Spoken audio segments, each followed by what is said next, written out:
1858 से 1947 तक British crown का ब्रिटिश राज लगभग पूरे भारतीय उपमहाद्वीप में फैला हुआ था। ब्रिटिश इंडिया और रियासतों ने मिलकर क्राउन राज्य के तहत इंडिया नाम का देश बनाया। 1857 के विद्रोह ने ब्रिटिश सत्ता की नींव हिला दी। ईस्ट इंडिया कंपनी का राज खत्म हो गया। क्वीन विक्टोरिया के प्रोक्लेमेशन के जरिए क्राउन ने भारत पर सीधा कंट्रोल कर लिया। अंग्रेजों ने भारतीय सेना में बदलाव किया और सिखों और गोरखा जैसे वफादार समुदायों को तरजीह दी। अंग्रेजों का साथ देने वाले राजाओं और जमींदारों को इनाम दिया गया, जबकि बगावत करने वाले इलाकों को सजा दी गई। सामाजिक सुधार धीमे हो गए क्योंकि अंग्रेजों को डर था कि इससे भारतीय परंपराएं बिगड़ सकती हैं।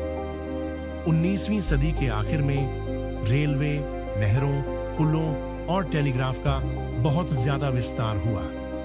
भारत ब्रिटेन की इकोनॉमी से ज्यादा मजबूती से जुड़ा हुआ था, जिसे ज्यादातर भारतीय टैक्स पेयर्स से फंड मिलता था। लेकिन तेजी से हुए बदलावों ने दुख भी लाए।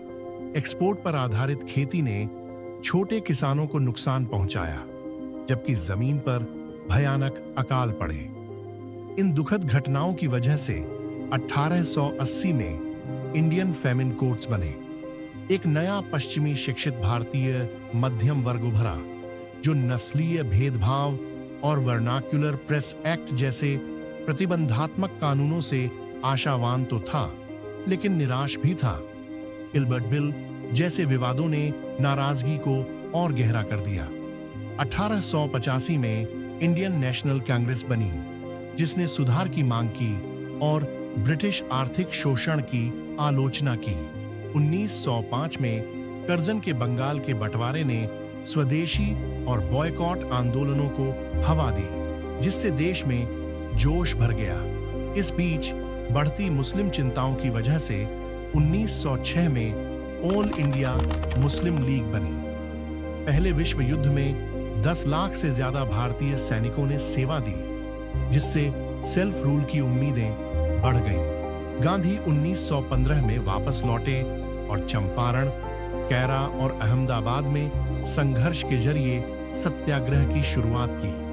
लेकिन रॉलेट एक्ट और जलियांवाला बाग हत्याकांड ने उम्मीदों को तोड़ दिया। यह एक ऐसा मोड़ था जिसने भारतीयों को दुख और गुस्से में एक कर दिया।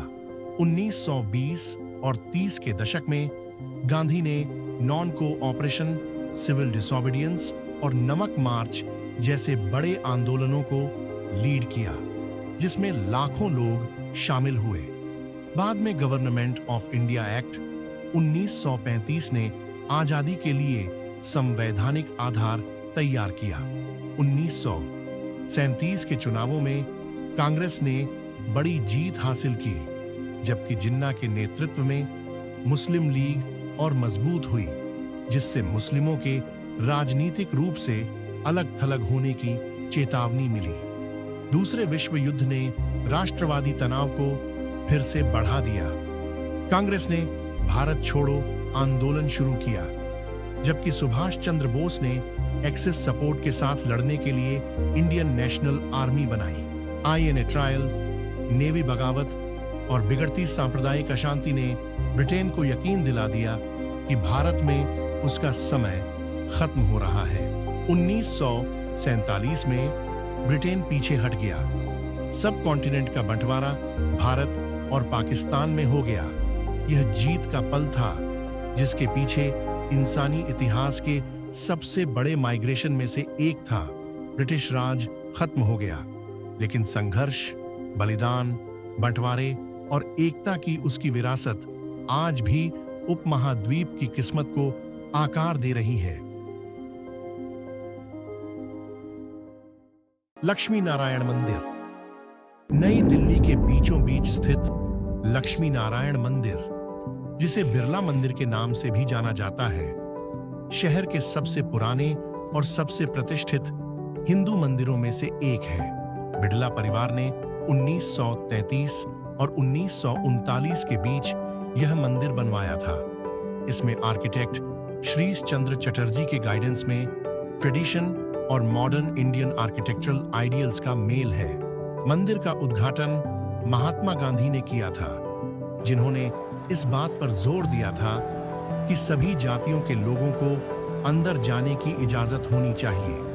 यह मंदिर के इतिहास में एक आगे बढ़ने वाला मील का पत्थर था। इसकी नींव जाट महाराज उदय भानु सिंह ने रखी थी। पंडित विश्वनाथ शास्त्री के मार्गदर्शन में इसे बनाया गया था और बड़े वैदिक समारोहों के जरिए इसकी प्राण प्रतिष्ठा की गई थी। 3 हेक्टेयर में फैले इस मंदिर परिसर में फव्वारे, सजे धजे बगीचे और हिंदू परंपरा और राष्ट्रवादी आदर्शों को दिखाने वाली मूर्तियां हैं। 3 मंजिला यह स्ट्रक्चर नागर स्टाइल के मंदिर आर्किटेक्चर को फॉलो करता है और इसमें सुनहरे युग के सीन दिखाने वाली नक्काशी की गई है। गर्भगृह के अंदर लक्ष्मी और नारायण की संगमरमर की मूर्तियां हैं, जिन्हें बनारस से लाए गए मास्टर कारीगरों ने बारीकी से तराशा है। मंदिर की मूर्तियां जयपुर मार्बल से बनाई गई थीं, जबकि पूरे कॉम्प्लेक्स में कोटा और मकराना पत्थर का बड़े पैमाने पर इस्तेमाल किया गया था, जो बेहतरीन कारीगरी दिखाते हैं।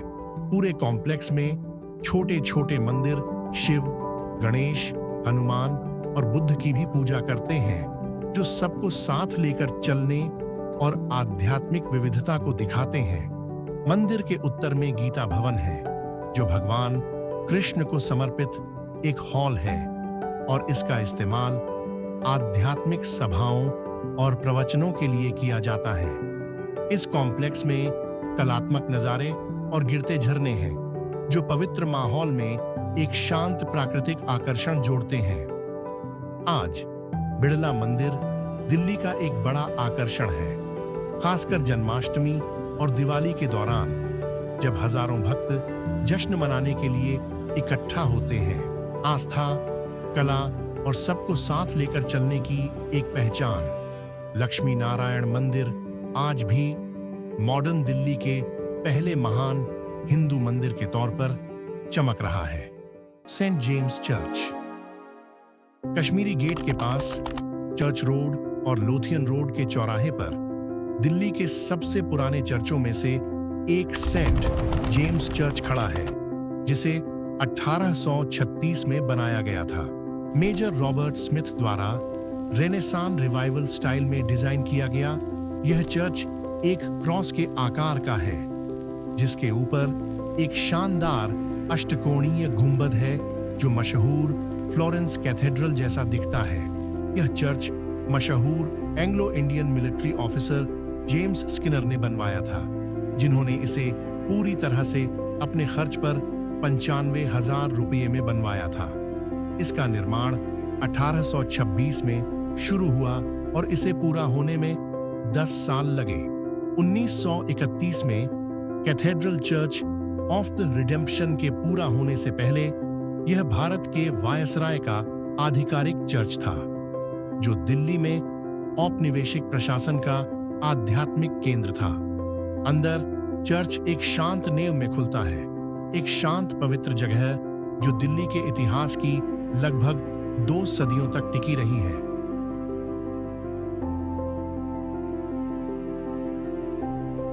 सेंट जेम्स चर्च में असली यूरोपियन रंगीन कांच की खिड़कियां लगी हैं, जिन पर ईसा मसीह के सूली पर चढ़ने, स्वर्गारोहण और पुनरुत्थान के दृश्य दिखाए गए हैं।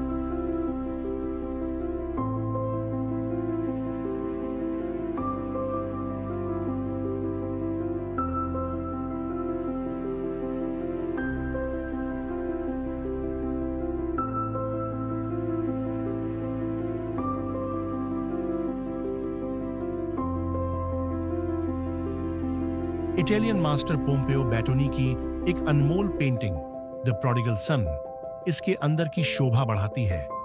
एडवर्ड वुड द्वारा गिफ्ट किया गया एक जुलूस वाला क्रॉस और राल्फ टी कोए द्वारा 1899 में डोनेट किया गया एक दुर्लभ पाइप ऑर्गन चर्च की ऐतिहासिक विरासत को और समृद्ध करते हैं। चर्च के कब्रिस्तान में 1857 के विद्रोह के पीड़ितों को समर्पित मेमोरियल क्रॉस है। साथ ही दिल्ली के ब्रिटिश कमिश्नर विलियम फ्रेजर की कब्र भी है। चर्च के पीछे थॉमस मेटकाफ आराम कर रहे हैं, जो गवर्नर जनरल के एजेंट थे और दिल्ली के औपनिवेशिक इतिहास के एक अहम व्यक्ति थे। 1836 से लेकर आज तक सेंट जेम्स चर्च दिल्ली के कई परतों वाले औपनिवेशियल अतीत का एक टाइमलेस प्रतीक बना हुआ है। एक शांत पहरेदार जो सदियों के इतिहास को देख रहा है। इंडिया गेट, कर्तव्य पथ के पूर्वी छोर पर स्थित इंडिया गेट भारत के सबसे बड़े युद्ध स्मारकों में से एक है। यह उन हजारों लोगों को श्रद्धांजलि है जिन्होंने पहले विश्व युद्ध और तीसरे एंग्लो अफगान युद्ध में अपनी जान गंवाई थी। सर एडविन लुटियंस द्वारा डिजाइन किया गया इंडिया गेट पुराने रोम के विजय द्वारों की याद दिलाता है। इसके पत्थरों पर 13,300 सैनिकों के नाम लिखे हैं। ये उन 74,187 सैनिकों में से हैं जो 1914 और 1921 के बीच मारे गए थे।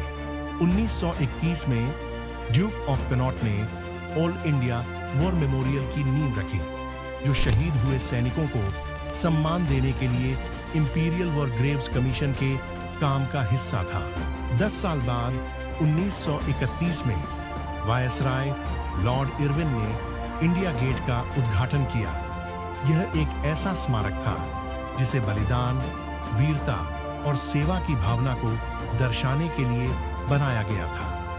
138 फुट ऊंचा यह आर्क एक विशाल हेक्सागोनल कॉम्प्लेक्स में खड़ा है, जो आर्क डी ट्रायम्फ का एक क्रिएटिव रिवर्क है, जिसे भारतीय लैंडस्केप और भावना के हिसाब से ढाला गया है। गेट के पूर्व में बलुआ पत्थर की छतरी है, जो कभी एक विवादित शाही मूर्ति की जगह थी। 1936 में लगाई गई जॉर्ज वी की मूर्ति आजादी की लड़ाई के दौरान निशाना बनी। दशकों के विरोध के बाद इसे 1968 में हटा दिया गया और कोरोनेशन पार्क में शिफ्ट कर दिया गया।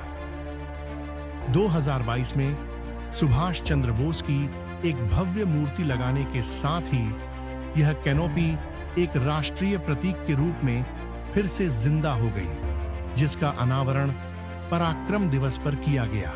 1971 के बांग्लादेश मुक्ति युद्ध के बाद इंडिया गेट के नीचे अमर जवान ज्योति यानी अमर सैनिक की लौ लगाई गई, जिसका उद्घाटन 1972 में गणतंत्र दिवस पर हुआ था।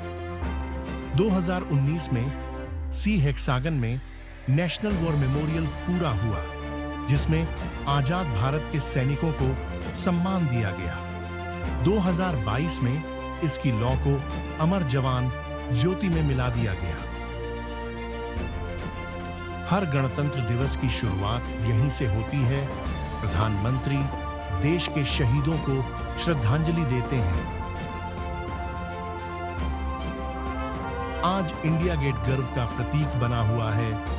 यह नागरिकों के लिए इकट्ठा होने की जगह, पर्यटकों के लिए एक लैंडमार्क और भारत के नायकों के लिए एक जीवित स्मारक है। एक कालातीत स्मारक जहां वास्तुकला, यादें, बलिदान और इतिहास एक साथ मिलकर भारत की कहानी बताते हैं। हमें उम्मीद है कि आप सभी को दिल्ली के ऐतिहासिक स्मारक का यह 16वां एपिसोड पसंद आया होगा। अगले एपिसोड के लिए बने रहें। आपका मित्र रविंद्र कुमार गुप्ता, RKG।